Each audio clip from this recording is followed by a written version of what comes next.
성경을 읽어가다 보면은 반복해서 나오는 단어나 또 반복되는 그런 문장들이 종종 보이는 것을 우리가 발견하게 됩니다.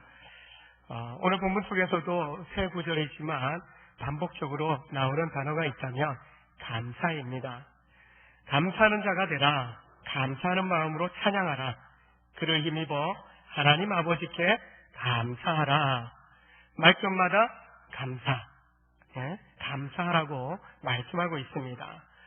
11월 감사의 달을 보내면서 마지막 주일을 보냅니다. 11월만이 감사하는 달이 아니라 우리의 인생의 남날 동안 끊임없이 감사함으로 감사의 은혜로 풍성한 인생을 사시길 주의 이름으로 축원합니다. 믿음의 선배인 바울 사도는 감사의 삶을 살았던 사람입니다.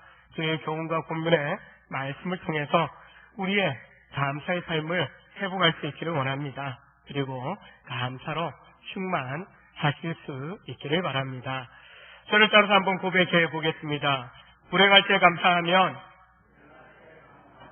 불행이 끝나고, 행복할 때 감사하면 행복이 계속됩니다. 우리 옆 사람 보면서 이렇게 고백합니다. 감사합시다. 감사하시기 바랍니다. 골로새 교회를 보게 되면은 우리가 분쟁, 다툼하면은 고린도 교회를 많이 생각합니다. 그러나 골로새서를 보면서 앞전에도 우리가 읽진 않았지만 3장 앞부분에도 보게 되면은 이렇게 이야기합니다. 서로 용납하고, 서로 용서하고, 서로 사랑하라. 마음에 갈등이 있고 다툼이 있다는 겁니다. 그래서 좀 용서해라, 용납해라, 좀 사랑하자. 그렇게 바울 사도가 권면을 해주고 있습니다. 여러분, 부부 싸움도 자꾸 다투다 보면은 저 인간 보기 싫다. 등 돌리고 자다가 그리고 베개 들고 나가잖아요. 저희 집은 코 고는 것 때문에 저도 많이 피곤하면 많이 골더라고요. 가끔 안 골던 이분이 좀 피곤한지 많이 골아요. 그래도 저는 제가 잠들면 괜찮아요. 저도 골아버리니까. 근데 신혼초에는요, 갑자기 옆에 자던 사람이 사라졌어요. 주님 오신 줄 알았잖아요. 휴고된 줄 알고. 그래서 찾아갔더니 이제 거실에서 한 날은 자고 있고요, 한 날은 건너방에서 자고 있더라고요. 그래서 너무 피곤해서 제가 이까지 갈면서 코 골고 자니까 본인도 이제 직장 다니고 하면서 너무 힘들었던 거예요. 그래서 이제 코 고는 거 어떻게 좀 줄일 수 있을까 고민하기도 했는데요. 그런 문제 외에 자꾸 말다툼하고 의견 충돌하고 이 마음의 벽이 자꾸 쌓이게 되면 부부간에도 등 돌리게 되고 각방 쓰게 되고 어느 순간에 이제 안 보이려고 하는 거죠. 믿음의 사람들에게 지금 성도들에게 주시는 말씀입니다. 성도 간에 어떤 문제 때문에 갈등이 있고 다툼이 있는 거예요. 그런 모습으로 살지 말고 주님이 이 땅 가운데 오신 목적이 뭐냐? 평강의 왕으로 오신 주님이 바로 하나님 아버지와 죄인된 우리 사이에 죄로 가로막힌 그 담을 허물어 주시기 위해서 오셨는데, 화목케 하시는 평강 주시려고 오셨는데, 그리고 주셨는데 우리가 화목하지 못하고 평강을 누리지 못한다면 우리는 온전한 구원의 은혜를 누리지 못하는 것임을 바울은 이야기하는 겁니다. 바로 주님의 평강으로 막힌 것을 허물고 한 몸 이루게 하신 주님의 뜻대로 좀 하나됨을 이루어가는 용납과 용서와 사랑함, 그리고 그 평강 안에서 평강을 누리면서 하나님께 감사하는 자가 되라라고 오늘 말씀하고 있는 겁니다. 우리는 주님을 늘 바라보면서 살아가야 함을 압니다. 언제 어떤 순간이라도 주님을 바라보며 살아갈 때 올바른 선택을 할 수 있게 되는 것입니다. 평화가 깨진 상황 속에서 평강의 주님을 기억하고 바라볼 때 우리는 성도로서 무엇을 해야 될지 깨닫게 되는 거죠. 말씀 앞에서 보면 주님이 지금 나에게 원하시는 것이 무엇인지 보여주신다는 겁니다. 알게 된다는 겁니다. 이건 저 사람에게 필요한 말씀이야, 이건 이쪽 사람에게 필요한 말씀이야. 아니요, 이 말씀은 따라서 합니다. 내게 주시는 말씀입니다. 지금 나에게 주님이 원하시는 것이 무엇인지 그 말씀을 받고요.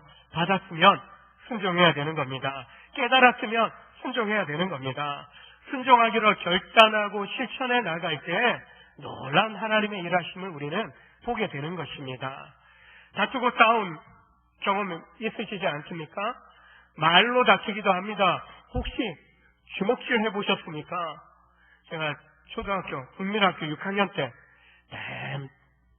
대판, 하여튼 운동장 중앙에서 그냥 벌서기까지 하면서 혼났던 그런 큰 혼을 벌을 서면서까지 친구랑 한판 붙었던, 그때 이후로는 싸운 적 없는 것 같아요. 동생이랑 싸울 때에는 정정당당하게 권투장갑 끼고, 권투장갑 끼고, 제가 키가 크니까 한 방에 그냥 날려버리죠.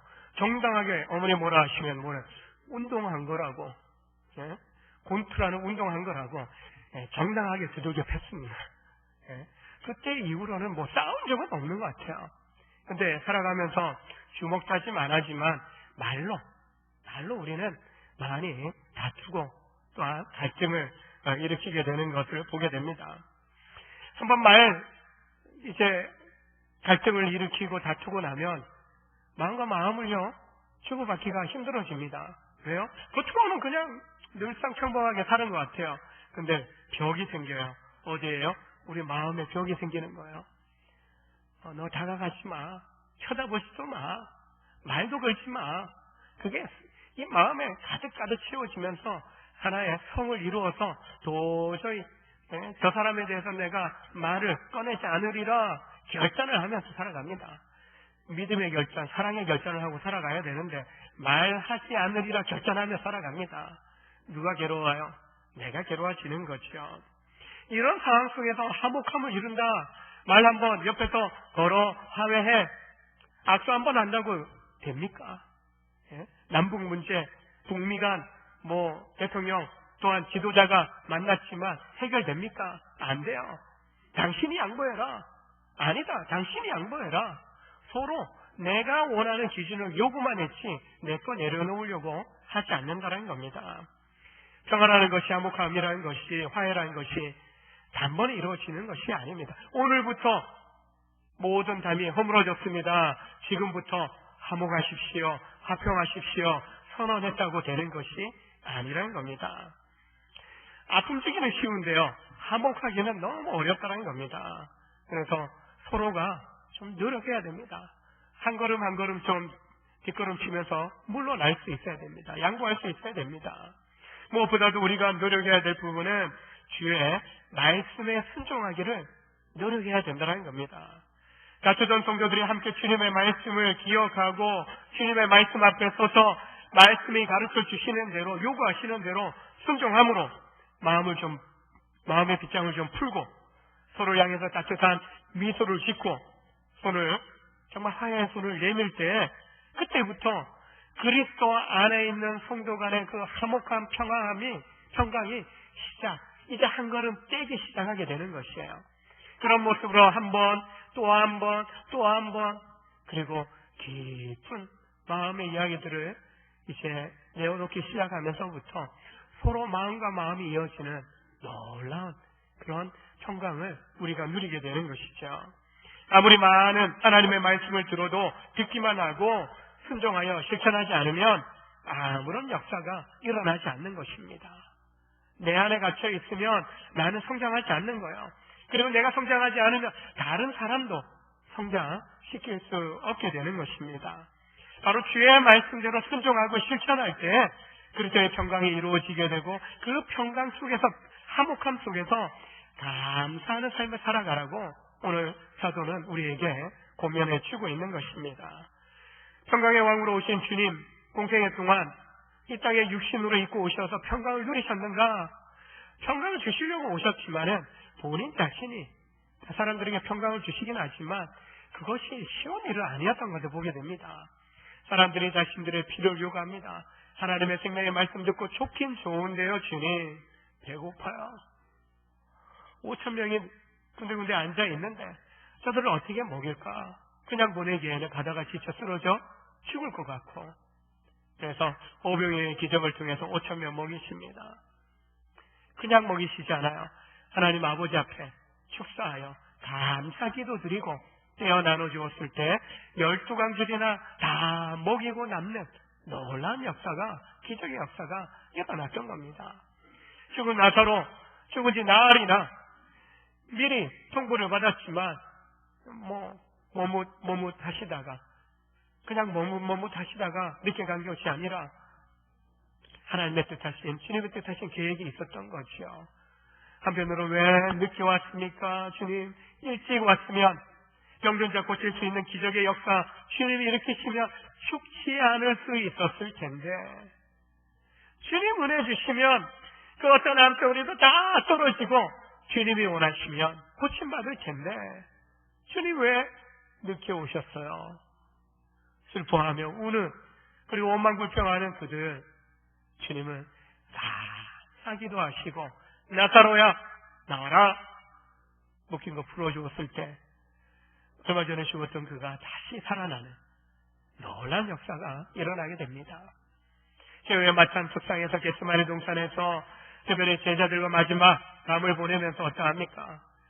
내 살이라 내 언약의 피다 떡과 잔을 나누면서 먼저 축사하십니다. 감사기도 드리고 십자가에 달려 찢기실 그의 몸 다 흘리실 피 상징하는 성찬의 예식을 진행을 하십니다.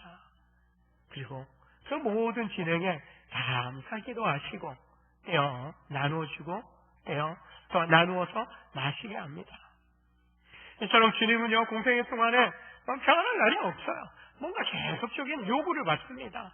그리고 무관심하고 주님의 뜻을 알지도 못하고 말씀에 순종하지도 않는 제자들에 대하여 끝까지 사랑하시며 참아주시면서 그들의 변화를 위하여, 그들의 깨달음을 위하여 끝까지 주님이 하실 일들을 순종하여 가셨던 것을 보게 됩니다.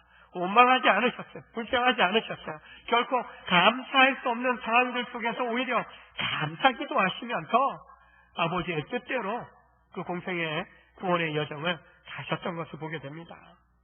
그런 우리 주님이 바로 믿는 우리 안에 우리를 성전 삼아 거하신다라고 말씀합니다. 바로 우리와 동행하신다, 함께 하신다라고 약속해 주셨습니다. 감사할 수 있는 상황도 있겠지만 감사할 수 없는 상황이 우리 앞에 펼쳐질 때가 많이 있습니다. 삶의 문제로 인하여 스트레스 받고 도저히 감사가 입술의 고백으로 나올 수 없는 그런 상황 속에 놓여 계신 분들도 계실 겁니다. 주님을 의지함으로 또한 감사하는 자가 되라. 그래서 안에서 주님이 열어놓으신 이 평강, 그러나 아직 내 마음에 평강이 없다 할지라도 또한 감사하는 자가 되라. 그래도 감사해라. 뭐뭐함에도 불구하고, 도저히 감사할 수 없음에도 불구하고, 도저히 원망 불평밖에 나올 수 없는, 나오지 못할 그 상황 속에서도 또한 감사하는 자가 되라 라고 말씀합니다. 성경인물 중에 참 감사를 입에 달고 살았던 사람 하면은 사도 바울입니다. 이 서신을 쓰고 있는 바울입니다. 감사하라. 오직 기도할 때에도 아무것도 염려하지 말고 오직 모든 일에 기도와 감사함으로 하나님께 아뢰라. 기도할 때도 감사하라고 권면하고 도전해 주고 있는 것을 보게 됩니다. 도저히 감사할 수 없는 상황, 애매하게 고난당하고 매맞고 감옥에 던져진 상황 속에서도 감사 찬양하며 기도했던 사람이 바울입니다. 실라입니다.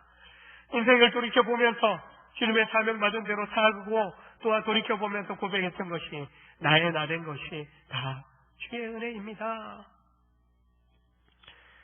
복음 때문에 고난당하고 죽을 고비를 수차례 겪었던 바울이지만 자신이 구원받은 것, 이런 죄인 중에 개수와 같은 인생을 살아온 나를 하나님 나라의 구원, 하나님 나라를 확장시키고 구원의 복음을 전하는 일에 하나님 나를 써주시니 감사합니다라고 고백했던 사람이 바울인 것입니다. 감사하는 사람에게 감사한 은혜의 역사들이 계속해서 이어져 가게 되는 것입니다. 바울은 바로 우리에게 좋은 감사하는 삶의 모범이 되어주고 있고, 우리 주님이 또한 공생의 가운데 감사의 삶을 통하여 감사하는 자의 그런 모습을 보여주고 계신 것을 보게 됩니다. 우리 또한 마찬가지입니다. 그렇게 평강을 이루기 위하여 또 그 평강 안에서 우리는 감사하는 자로서 살아갈 수 있어야 하는 것입니다. 마음의 평강을 잃어버리게 되면은 우리가 하나님 앞에 나아갈다 할지라도 온전히 예배할 수 없습니다. 감사하는 사람만이 전심으로 예배할 수 있는 것입니다. 하나님의 은혜를 사모한다.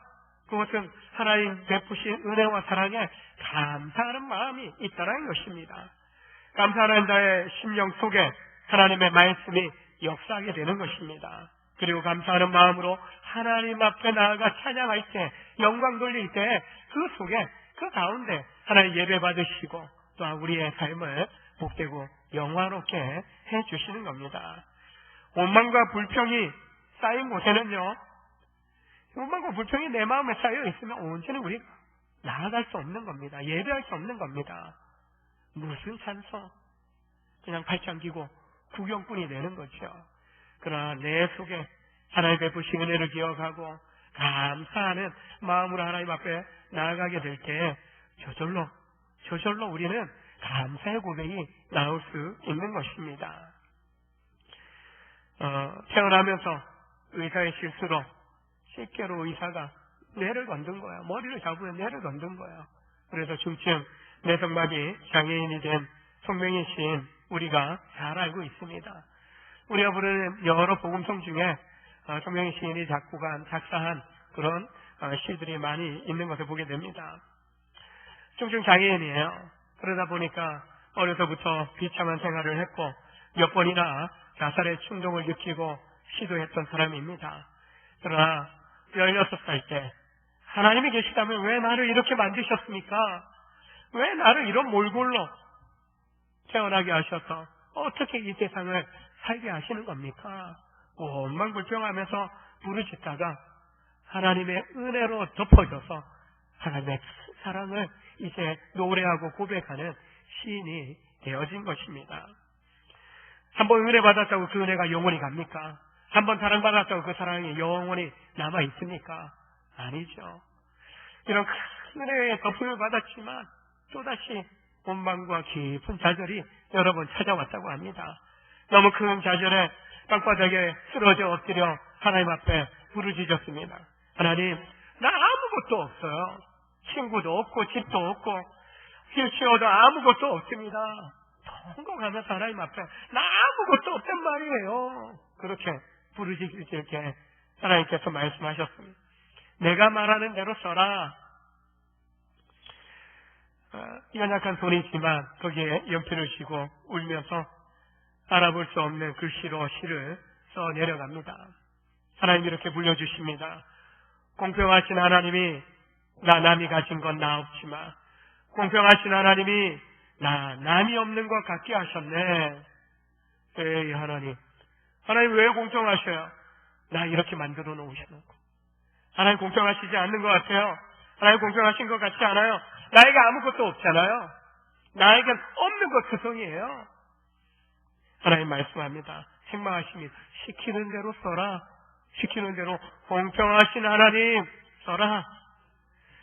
계속 써내려갑니다. 나 가진 재물 없으나 나 남이 가진 지식 없으나 나 남에게 있는 건강 있지 않으나 나 남이 없는 것 있으니 나 남이 못 본 거 보았고 나 남이 듣지 못한 음성 들었고 나 남이 받지 못한 사랑받았고 나 남이 모르는 거 깨달았네. 불러주시는 대로 한 기절 한 기절 써내려가는 순간 눈물이 터져 나왔다고 합니다. 그 내용이 바로 그 유명한 나라는 찬송시입니다. 수많은 사람들이 이 시를 읽고요 노래하면서 울었고 하나님 앞에 감사의 마음을 해보겠다라고 합니다.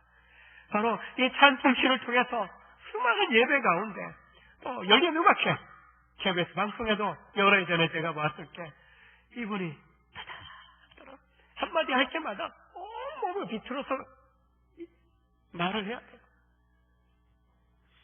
노래를 했던 연예인이나 그 모습을 보는 수많은 관객들이 또한 시청하던 저 자신도 울었던 기억이 있습니다. 이 시를 고백하며 이 시를 노래하면서 수많은 영혼들이 주님께 돌아오는 놀라운 역사가 있었다고 합니다. 돈 없고 집 없고 가난해서 힘드십니까? 질병 때문에 투병 때문에 너무 힘드십니까? 뭔가 도전했다가 실패해서 좌절감에 빠져 힘들어 하십니까? 나에게 상처 주고 나에게 아픔 준 사람 때문에 힘이 드십니까? 그럼에도 우리는 감사하는 마음으로 하나님을 예배할 수 있어야 합니다. 진정 예수님이 내 안에 계심을 믿는다면 어떤 역경도 극복할 수 있고 하나님께 감사함으로 나아가 예배할 수 있습니다. 그 사람이 성령의 시인이었고 다윗이었고 바울이었고 여러분과 제가 될 수 있으리라 믿습니다. 감사가 내가 살 길임을 우리는 알아야 됩니다. 감사를 잃어버린다면 우리는 다 잃어버리는 겁니다. 믿는 성도가 감사를 잃어버린다. 신앙 잃어버린 것과 마찬가지인 겁니다. 감사하는 마음으로 예배하고 찬양해 보시기 바랍니다. 감사할 때 주님을 향한 믿음이 생겨나고 주님을 의지할 용기도 생겨나는 것입니다. 감사할 때 주의 은혜 가운데 내가 살아가고 있음을 깨닫게 되는 것입니다. 고린도전서 10장 31절에서 그런즉 너희는 먹든지 마시든지 무엇을 하든지 다 하나님의 영광을 위해서 하라. 어떤 사람의 이름으로 하는 것은 그 사람의 권위를 가지고 그 일을 행하는 것이 됩니다. 외국에 나가 있는 대사들이 본국의 정부, 대통령으로부터 위임받은 권위를 그 외국에서 행하게 됩니다. 이것이 우리 정부의 입장입니다. 뜻입니다. 뭔가 이상한 소리 하면 자, 일본 대사 들어오세요. 외국으로 불러서 막 따십니다. 당신들 정부가 지금 무슨 소리 하는 겁니까? 대사를 불러서 그 정부에 대하여 항의를 하는 거죠. 우리나라의 입장은 이렇습니다. 또 항변을 합니다. 대사는 본국으로부터 위임받은 그 권위를 그대로 행하는 거죠. 성도된 여러분과 저 또한 마찬가지입니다. 그리스도의 대사입니다. 대리자입니다. 그런 부르심으로 부르심을 받았고 세상 속에 보내심을 받아서 우리는 그리스도 예수, 우리 주님을 힘입어 살아가는 놀라운 은혜 가운데 우리는 살아가도록 보내심을 받았고 그렇게 살아가는 신분, 자격을 얻었다는 겁니다. 왜 그리스도를 힘입어야 됩니까? 바로 그리스도께서 하나님과 사람 사이의 중보자가 되어주신 거예요. 그분을 통해서 우리가 기도하고 그분을 통해서 구원받고 바로 주 예수 그리스도 주님을 통해서 우리가 영원한 하나님의 자녀되는 권세를 얻은 겁니다. 주님 때문에 산다. 주님 때문에 구원받는 겁니다. 책을 읽다가 한 간증을 읽었습니다. 감사의 고백을 늘 안고 사는 한 사람이 있었어요. 한 집사님이셔요. 그래서 그 교회에서는 감사 집사님이라고 그렇게 불렀다고 합니다. 감사하며 살던 그가 직장을 은퇴한 이후에 얼마 되지 않아서 아내가 알츠하이머 치매에 걸리게 되었습니다. 날이 갈수록 상태가 심각해졌고 자녀들은 어머니를 요양원으로 모시자고 했습니다. 그러나 남편 집사님은 사랑하는 아내를 요양원에 보낼 수 없다고 내가 직접 돌보겠다라고 말씀했습니다. 하지만 가족도 못 알아보는 상황이 되자 할 수 없이 아내를 요양원으로 보내게 되었습니다. 그 후로도 집사님은 아내가 좋아하는 아이스크림을 사가지고 요양원으로 갑니다. 그런 상황 속에서도 감사 집사님은 감사가 계속적으로 흘러나왔습니다. 그런데 어느 순간 아내가 남편인 자신까지 못 알아보는 상황이 되자 그가 하나님 앞에 부르짖습니다. 하나님, 이건 너무하지 않습니까? 부디 제 아내가 옛날처럼 저를 알아보기만 하게 해주세요. 나를 좀 여보라고 좀 불러주게 해주세요. 아내가 저를 옛날처럼 좀 나를 좀 알아보게 좀 해주세요. 이렇게 기도를 합니다. 그러나 여전히 아내는 남편을 몰라보고 아이스크림 갖다주는 아저씨 이렇게 불렀다고 합니다. 계속해서 기도하던 중에 어느 날 집사님은 다니는 교회 목사님을 찾아갔습니다. 목사님, 아내가 저를 몰라보는데요. 기도 중에 이런 아이디어가 떠올랐습니다. 결혼식을 하면 이제 성탄절이 다가오는데 목사님이 좀 어느 시간을 좀 내주셔서 우리 부부가 좀 결혼식을 좀 다시 올리게 좀 허락해 주세요. 목사님이 그 이야기를 듣고 허락을 해 주었습니다. 결혼식을 하면 아내가 나를 여보라고 남편으로 인정해 줄 것 같았습니다. 허락을 해 주셨고 단지 문제는 아내가 나의 프로포즈를 받아줄까? 청혼을 받아줄까? 이게 문제였어요. 아내가 다를까? 청혼을 하니까 No! 싫어요! 이렇게 대답을 하는 거예요. 그래서 비장의 무게. 그러나 앞으로 내가 당신을 위해서 아이스크림 안 사오겠습니다. 그러니까 아내가 아니요 할게요. 결혼해줄게요. 아이스크림 매일 사오세요. 그래서 성탄절 오후에 성도들과 함께 결혼 예식을 치렀다고 합니다. 결혼식 이후에 아내가 남편을 향해서 여보라고 불러주었다고 합니다. 그런데 6개월 이후에 아내가 세상을 떠났다고 합니다. 감사 집사님은 아내의 장례식에서 감동했는 이런 고백을 했다고 합니다. 제가 무엇을 하나님께 불평할 수 있겠습니까? 저는 아내와 함께 교회를 섬기고 제게 주어진 인생을 아내와 함께 살면서 언제나 행복하고 감사했습니다. 그런데 마지막 한 가지 소원이 있었습니다. 제 아내가 정신적으로 아프기 시작했을 때 다시 한번 나를 알아보고 남편으로 불러주는 것이었습니다. 저는 기도했고 하나님께서 그 기도에 응답해 주신 덕분에 아내는 지난 6개월 동안 하루도 빠지지 않고 빼놓지 않고 나에게 여보라고 불러주셨습니다. 하나님 감사합니다. 여러분, 우리의 남은 인생 속에서 이런 감사 속에서 살 수 있다면 우리는 불평할 것이 없을 겁니다. 감사 카드 여러분 꼭 적어 보십시오. 앞으로 기도할 때마다 하나님 앞에 무엇을 달라고 하기 전에 먼저 내게 베푸신 하나님의 은혜와 사랑을 기억하고 하나님 감사합니다라는 감사의 고백으로 먼저 나아가시기 바랍니다. 내가 감사할 것이 얼마나 되는지 헤아려 보십시오. 적어 보십시오. 감사하는 사람에게 더 큰 감사와 감사의 은혜와 복이 임하는 것입니다. 감사는요, 하늘문을 여는 열쇠와도 같습니다. 무조건 달라는 사람에게 뭐 주고 싶습니까? 뭔가 받았으면 고맙더라고. 감사 인사하는 사람에게 사람도 마음이 열리는 거 아닙니까? 하나님도 그렇습니다.